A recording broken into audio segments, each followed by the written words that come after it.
Hey, my sugar bears, welcome back to my channel, Bougie AF. It's your host, Jay Nicole. It's where I say stay bougie on them. It's me feeding you feminism for the soul. It's my soul food offering. It's where I apply pressure to issues by being critical and logical. Now, don't forget to like, comment, and subscribe. Now, let's get to the commentary where I can guarantee you I will be doing too much because that's just me. And like Sheree said, who's gonna check me, boo? Hey y'all, you are tuned into the Bougie AF channel with your girl Jay Nicole, where I say stay bougie on them, serving feminism for the soul. Don't forget to check me out on them people's Instagram at OG_Bougie AF. You can also check me out on Twitter. Well, no, y'all know it's X now, at I'm_Bougie_AF. So let's get into it. So this is going to be an extremely quick one, but y'all know Nature Boy, and if you know, you know. But I have overly obsessed with watching certain things within black culture to pay attention to certain, patterns of behaviors and stuff like that that I find that is extremely important and that are real cancerous within our community. And one of those people for me, as I went down the rabbit hole,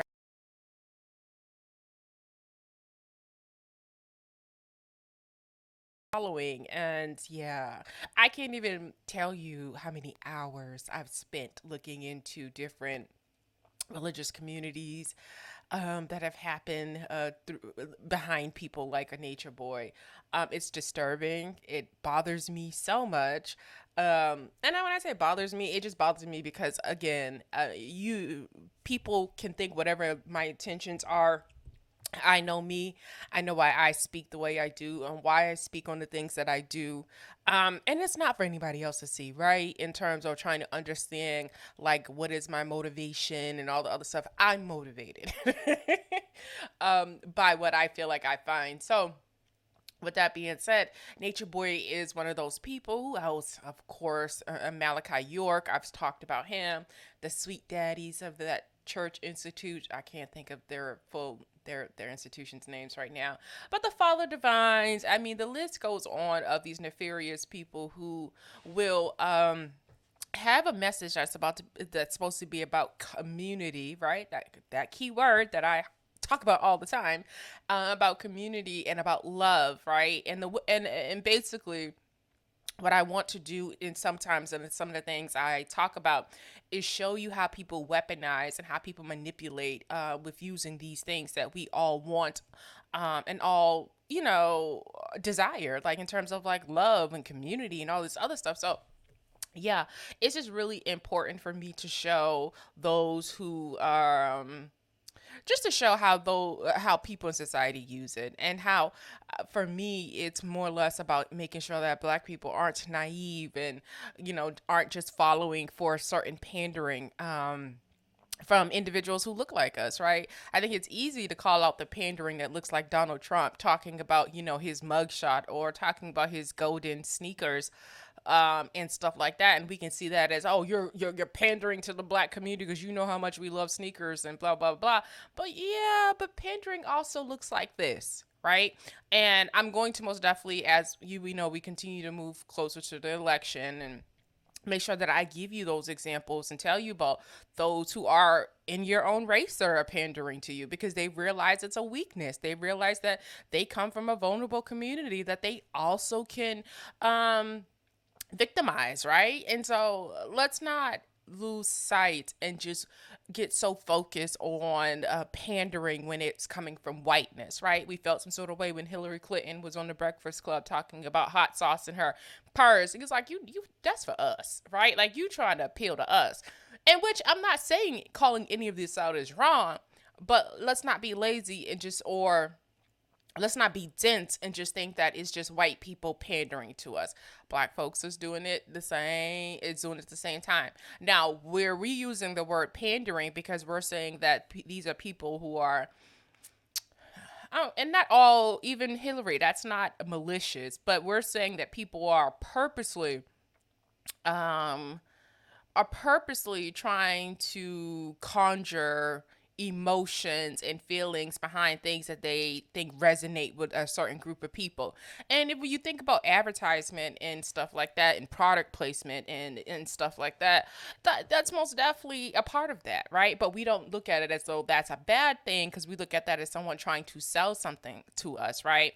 And so there is two ways to look at it, right? It is all marketing, but I think more or less you got to look at it. It's the marketing that is based on, ooh, it's all based on wanting a specific outcome, right? Even marketers for a brand, they want you to come out and buy. That's the goal.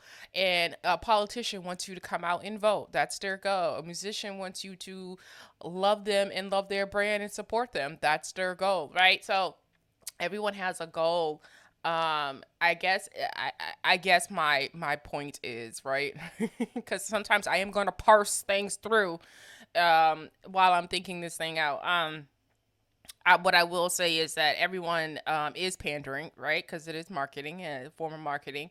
But you have to be aware of it. And I think that's the problem, is that we're unaware. So when you run across someone like a nature boy, you have to be aware of these individuals, right? And not be so thirsty and open for someone to come around to talk about love and nature and talk about empowerment and fighting the power and all these things that as a black person you're very much open to because you know what you're experiencing in this country. So there's going to be these charlatans that come around, right? And we have so many of them, from the Umar Johnsons, right, to the brother Polites, you know what I mean? So many of these charlatans come around, trying to think they putting you up on game about something and teaching you about yourself, right? Telling you about you. Right? And y'all be so open. And it's sort of like, I don't know what's up with folks nowadays, but listen, I had a full, you know, I had a full present mother and I had a piece of a daddy, right? So, with that being said, I didn't walk outside needing a mama and a daddy. I sure didn't. I've never been so open that the next nigga on the street could plant their seeds in me, and I just like I don't know where that come from. I'm so shocked and think it should be studied. I know, and some people are gonna get pissed, but I don't know what that's about. I don't. I had great teachers like that backed up the teaching that was happening in the home and told not to be a dummy out here. Like, so I don't know. Like, I'm always lost when I see people that followed behind someone like Nature Boy, because like, what was going on that this nigga who sound like a complete idiot to me, like, and the same way I feel about when I talked about Caesar and that real estate the Rico situation that's going on, that Tony the Closer has been on their necks about.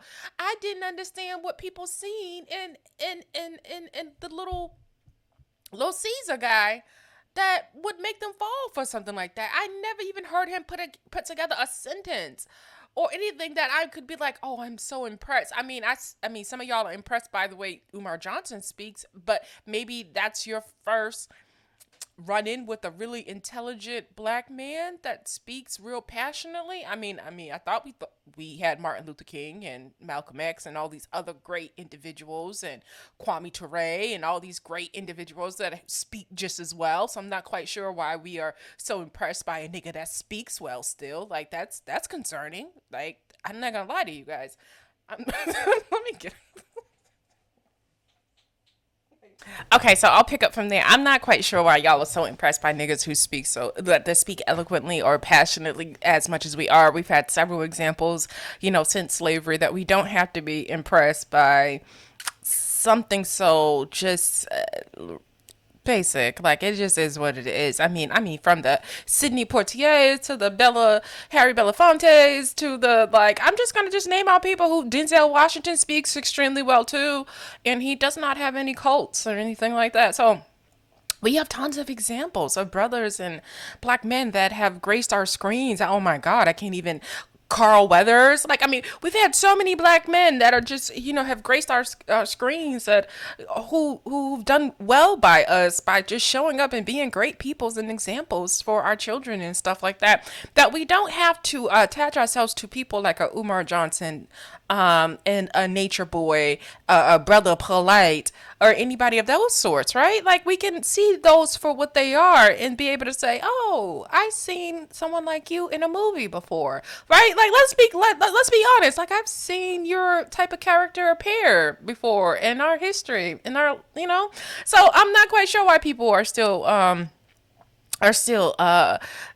being scammed by these pastors also. Like, we've seen all of this, right? Like, how many Cleveland's, what's his name, the guy from back in the day, James Cleveland's and Eddie Long's, do we have to experience to be able to call things out for what it is? When are we going to ever sit back and critically analyze our relationship with religion and the institutions and people who head these religious institutions and the effects that they've had within our community? When are we going to sit back and have those type of conversations, right? Because I am tired of the conversations that are gender based. I am tired of the conversations that are constantly telling women that they're not doing enough, and that the state of where we're at in terms of it within our culture and how our children are turning out are the women's problems, and the problems is that the women won't set themselves back and go back into being like women's of yesteryears and just listen to the man and be that type of, I don't know what the fuck y'all are asking for. It's really, really weird that you guys rather have the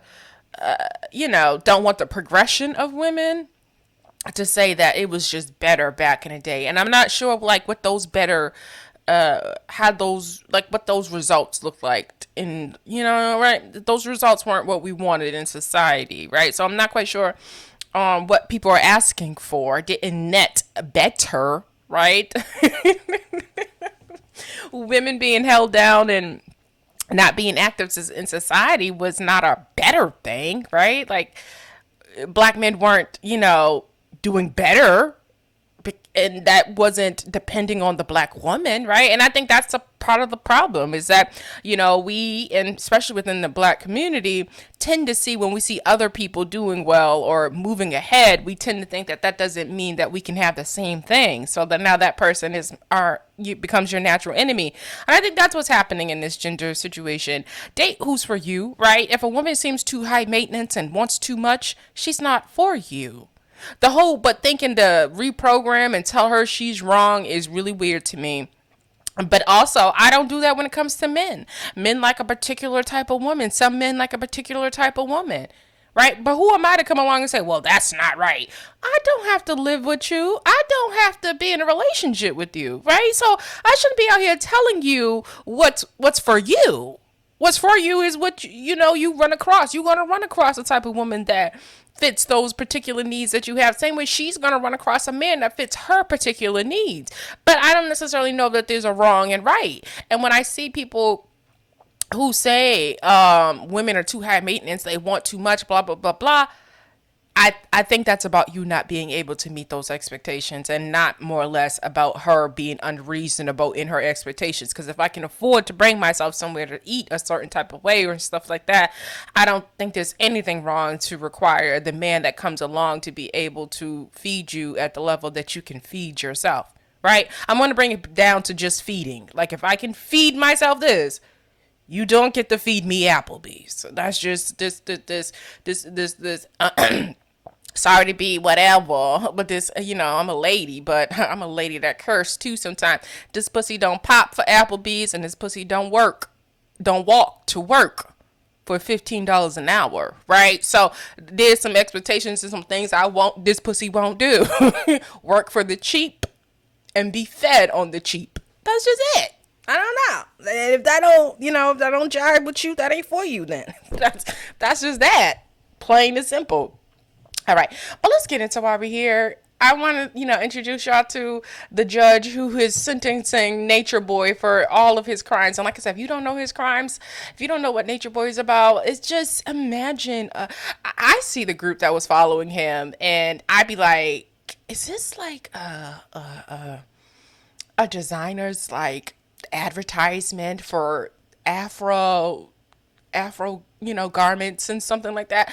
I be and they're in the nature, and they're just walking around, and they're like fake kente cloth head ties and shit like that. I just be thinking like, this looks like an advertisement, like for a clothes or something like that. But yeah, people really get out there and get really in their brains, and yeah, it's just really weird. But here we go.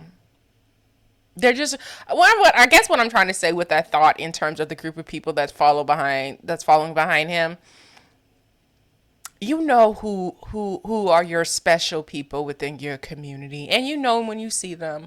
And I just feel like when I see these people, you have found, meaning nature board, the vulnerable special people within our community, because that's the only reason I can think of why somebody or anybody would follow behind nature boy. I think all of this arises out of obviously an environment where women and the four women that have been before the court, as well as others who have not, were stripped by this defendant of their autonomy, um, stripped of their strength. And I think last week, those young women took that back in pretty epic fashion. You've watched the defendant in the last 25, 30 minutes. His antics, the gesturing, the laughing in court as these young women are telling their story to Your Honor again. He does not believe he did anything wrong.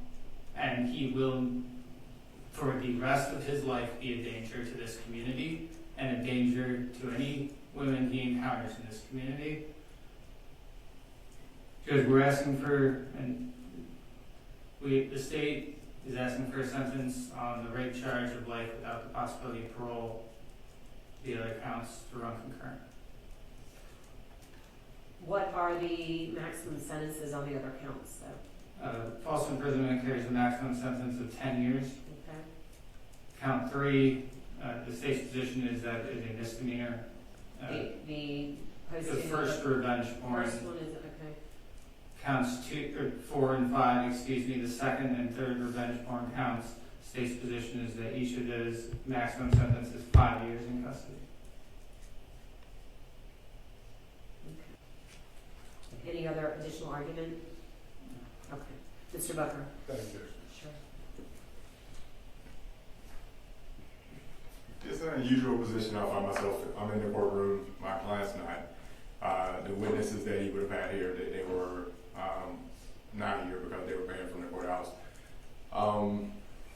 So the only, just let me make the record clear, the only folks that I instructed the sheriff's department to ban are the folks that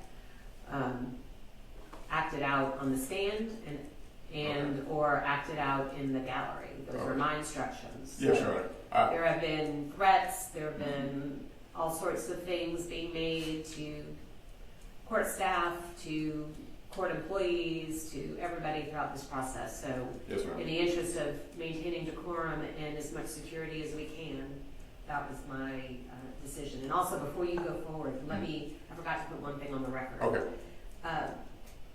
I asked Mr. Bishop earlier if he wanted to return to the courtroom this afternoon, and he initially said yes.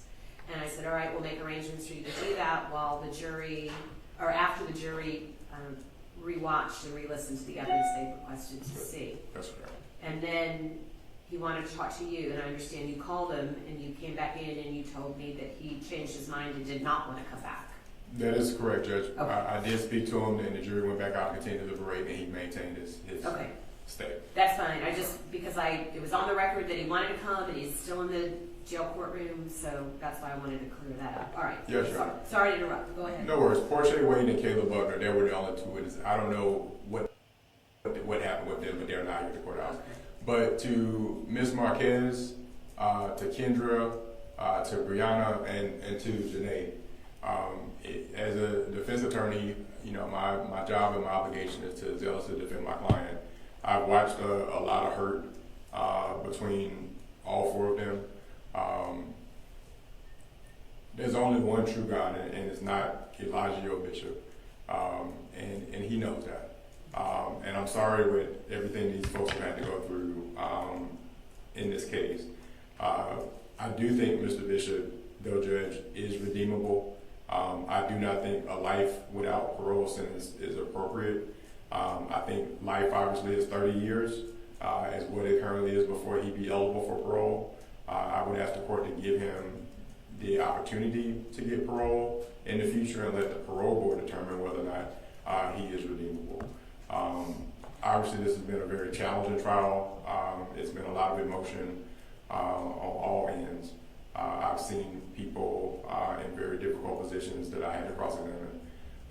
But in a nutshell, Judge, I'm asking the court to sentence him to a life with the possibility of parole sentence, or if you're not willing to do just life, maybe do a life with consecutive time, but not do it without parole. Let the parole board determine in 30 years whether or not he is redeemable or not. I will state that he has no prior felony convictions that I'm aware of. He's never been convicted of anything.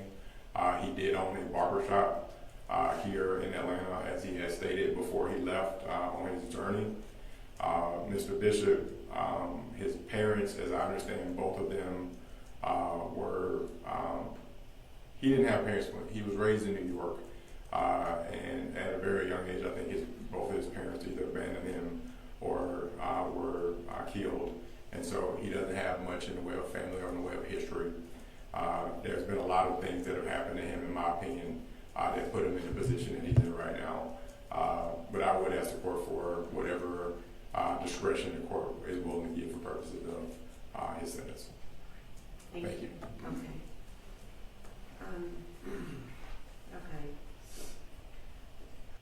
You know, I would have been inclined to exercise some discretion had Mr. Bishop shown any remorse, guilt, or regret throughout this process. And I saw nothing during the trial but for him laughing and cutting up and looking shocked and surprised at all of the testimony.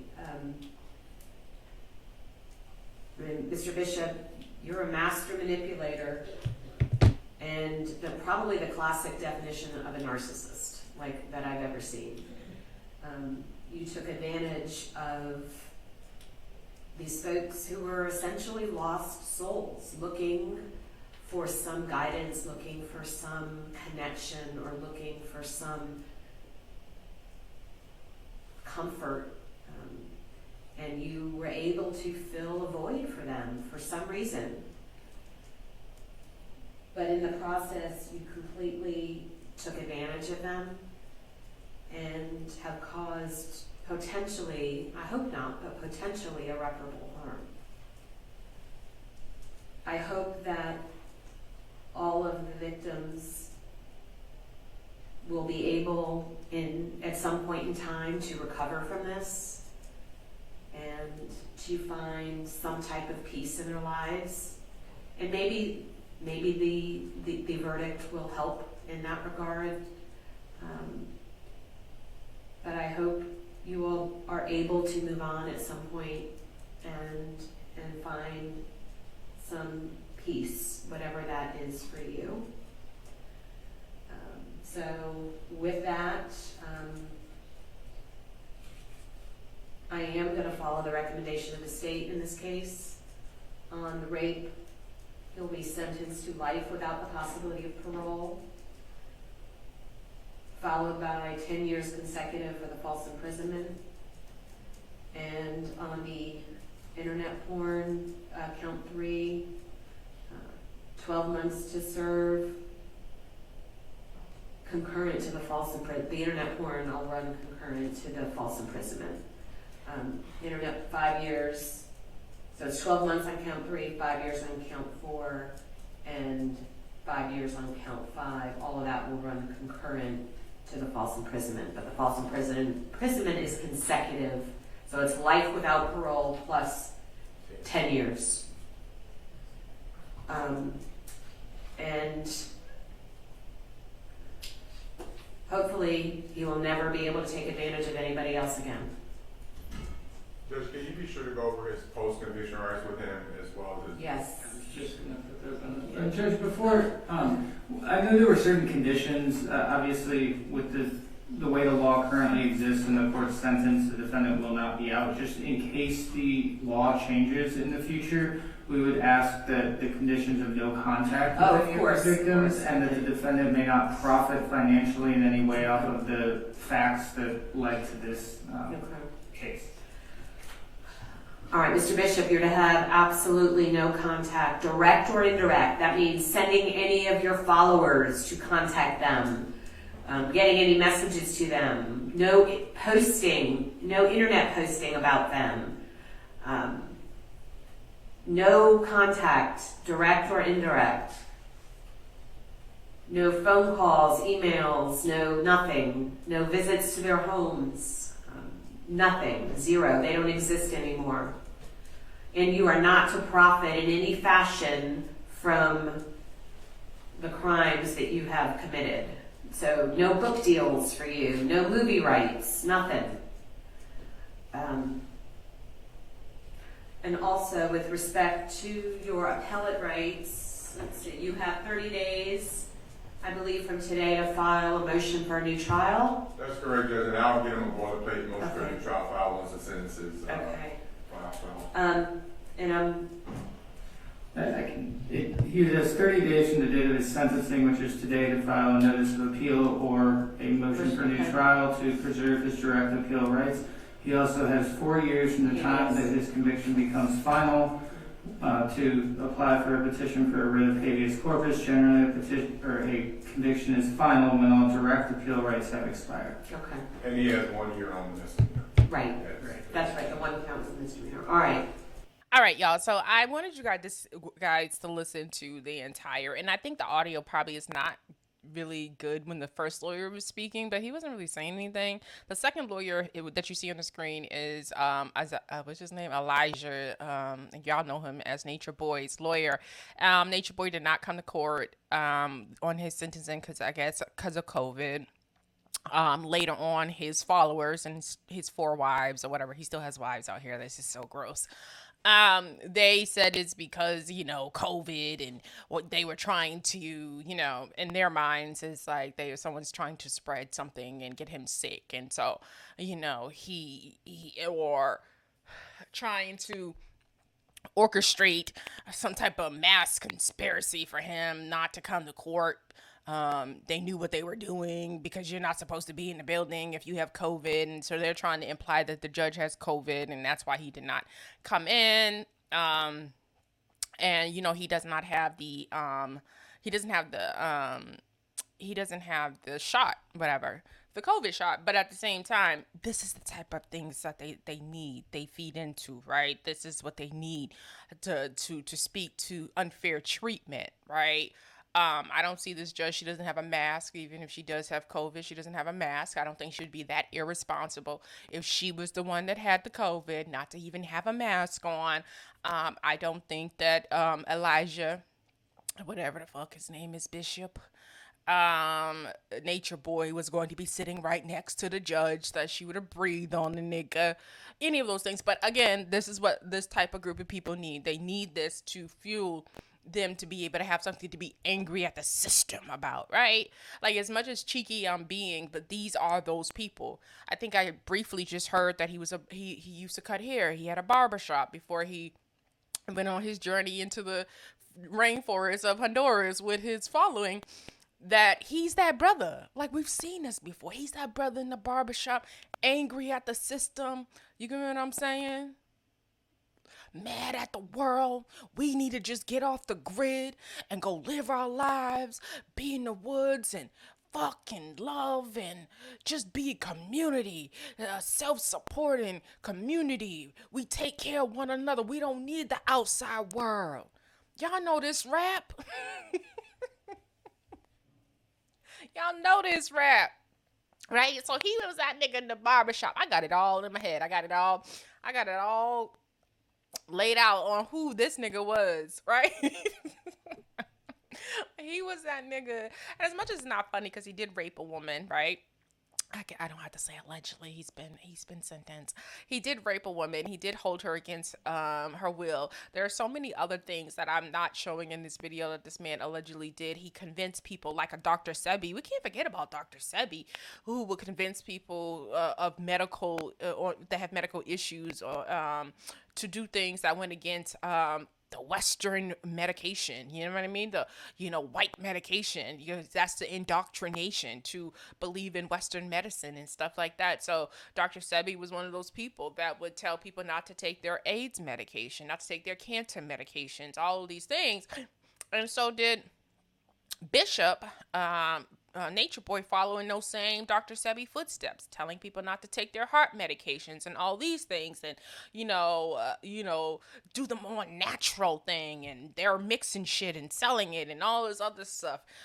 So like I said, we continue to keep seeing these people. We continue to keep having these conversations, and I'm gonna continue to keep talking about it. I think sometimes when we have situations like Eddie Long and what's his name, James Cleveland, it's easy for people to isolate situations and be like, well, that was just that one person. Well, I'm gonna be that nigga that ties it all together and show you how it's more corrosive than people are willing to admit, and how it's not these one isolated situations. That these are a lot, right? I mean, it's alleged in even terms of talking about Larry Reed and alleged what he was doing to young men. And he was one time a pastor, right? Like, we have all of these stories of just debauchery, Jamal Bryant. Like, there's just so much. And I'm not gonna isolate it. I'm not gonna not talk about it. I don't care if it's been talked about before. I don't care if that ain't nothing new. Well, it's new. You hearing it from me? What the fuck? Like, I don't know. That don't deter me. Other people speaking about something that I may speak on don't deter me. You may try to speak on it the way I speak on it. That don't deter me. I'm going to continue to speak on things the way I want to do it and how I do it. And that's just that. And I know a lot of times people be like, oh, sometimes she talks with slang and she doesn't talk, professional and no, I'm not going to be on the mic speaking like Angela Rye all the damn time. That's not what I want to do. That's not my ministry. That's not my jam. That's her jam, right? Everybody got to find their jam, and that ain't my jam. Sometimes I twist this shit up like I'm twisting my motherfucking fingers when I'm speaking. Like, it just is what it is. Like, and if you don't like that, I don't know what to tell you about it. But I'm not changing a motherfucking thing. I'm not changing a motherfucking thing. All right, y'all. So I'm going to go ahead and leave this video here. I'm going to do a part 2, which I really do that. But I'm going to do a part 2 because I felt like there was some context missing in terms of like who Elijah Bishop is in Carbonation. And I did add some visuals to what I was talking about. But I want to give you guys a little bit more because I did run across another YouTube video that I thought was extremely interesting that would give you a deeper understanding of like what we're working with here and what cult members look like and how they sound so that people can identify them when they do run across them. In the next video, there's a lot of things that do come up in terms of like black man is king type of mantras, a lot of the sexual perversion, sexual deviant behavior, the fact that he was spreading STDs and HIV amongst a group, was not using a condom, really felt like if I have herpes, everyone has herpes.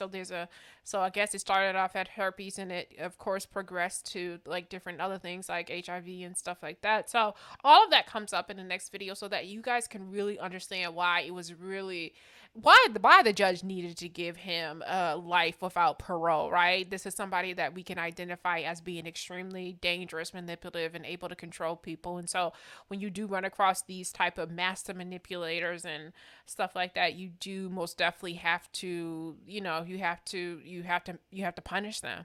Hopefully these people get their common sense back and, their brain back, and that they are able to break out of this. But there's going to be somebody who stays down for him for life. I mean, we've seen it. I mean, I've seen it in terms of like when I looked into Father Divine, and even after his death, people still stayed on the property and still lived there. And it's really still a very sad, and I mean extremely sad situations if you look into that.